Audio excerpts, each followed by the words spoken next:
একজন শিল্পী, একজন গীতিকার, একজন সুরকার, একজন কম্পোজার, তার উচিত হবে যে গানটি নিয়ে কাজ করছেন সেই গানটির অথেন্টিসিটি মানে শুদ্ধতা বজায় রাখা।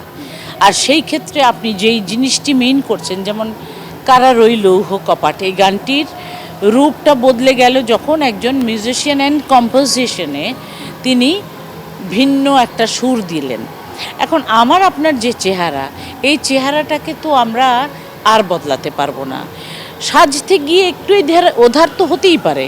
আজকে আমি টিপ দিলাম একরকম লাগবে, কালকে টিপ দিইনি আরেক রকম লাগবে, কিন্তু আমি তো আমিই আছি। এইখানেই কথা যে গানের চেহারা বদলে দেওয়া যায় না। ওই সুদূরে কেউ বাজাচ্ছে বাজনা, বুঝে ফেলবো এটা ওই গান, কিন্তু যখন আপনি অপূর্ব করে বাজিয়েও দিলেন আমি তো বুঝবো না এটা সেই গানটিই ছিল। তাহলে আইডেন্টিটি ক্রাইসিস এটা করা যাবে না। ওদের স্বপ্ন পূরণে পাশে থাকতে পেরে আমরা গর্বিত।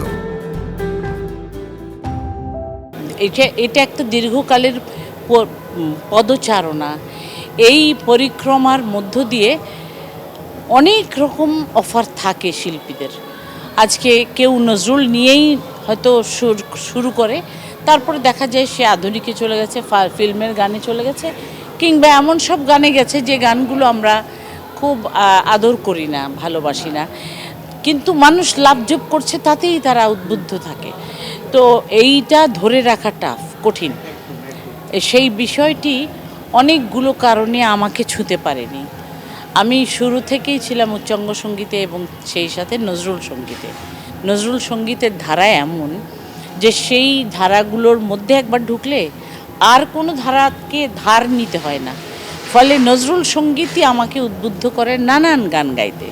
আমাকে দেখবেন দেশাত্মবোধক গান আছে আমার অনেক, আমার খুব নিজস্ব মৌলিক দেশাত্মবোধক গান, আধুনিক গান, কিন্তু প্রত্যেকটির মধ্যে একটা স্ট্যান্ডার্ড রয়েছে এবং সব কিছু গাইতে আমাকে সহায়তা করেছে নজরুল সঙ্গীত। আরেকটু যেটা বলতে চাচ্ছি যে আমাদের সঙ্গীত বিষয়ে পড়াশোনা যেটা একদম বিশ্ববিদ্যালয় পর্যায়ে এই সঙ্গীত বিষয় বিভাগ রয়েছে, বাট আমাদের যদি স্কুল পর্যায়ে বা প্রাথমিক শিক্ষা পর্যায়ে দিত তাহলে অনেকের জন্য কি এটা সহায়ক হতো বলে কি আপনি কি মনে করেন? না, এখানে নজরুল সঙ্গীতের ব্যাপারটি বলছি বরঞ্চ একটু উল্টো ছিল। বেশ কিছুদিন আগে থেকেই নজরুল সঙ্গীতকে আমরা জেনেছি, নজরুলকে আমরা জেনেছি শিশুতোষ হিসেবে। ছোটদের ভোর হলো দোর হলো খুকুমনি ওঠরে, এইরকম কবিতার মধ্য দিয়ে, ছোট্ট গানের ছড়া গানের মধ্য দিয়ে নজরুল কিন্তু কলেজ এর উপরে আর তাকে খুব একটা দেখা যেত না, পড়তে দেখা যেত না। কিন্তু আমি মনে করি যে বাংলাদেশে অন্তত এই উন্নতিটা কিন্তু হয়েছে।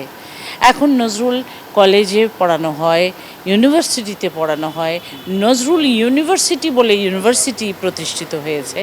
তো আমরা যদি এতদূর করে ফেলতে পারি তাহলে নিশ্চয়ই আমরা একে নিয়ে অনেক দূর এগিয়ে যেতে পারবো। আমি একদম একটা শেষ প্রশ্ন করব, সেটা হচ্ছে চলচ্চিত্রে রবীন্দ্রসঙ্গীত বলেন বা নজরুল সঙ্গীত বলেন খুব একটা পাওয়া যায় না সেভাবে, এই বিষয়ে কি বলবেন? যে আমাদের এই বিষয়ে আমার একটাই বলার আছে, বাংলাদেশে কিন্তু প্রচুর কাজ হয়েছে নজরুলকে নিয়ে।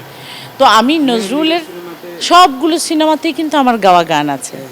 তো এখানে আমার একটা সার্থকতা, নিজেরও ভালো লাগাও কাজ করে যে এমন কোনো নজরুলের ফিল্ম বাকি নেই যেখানে আমি গাইনি।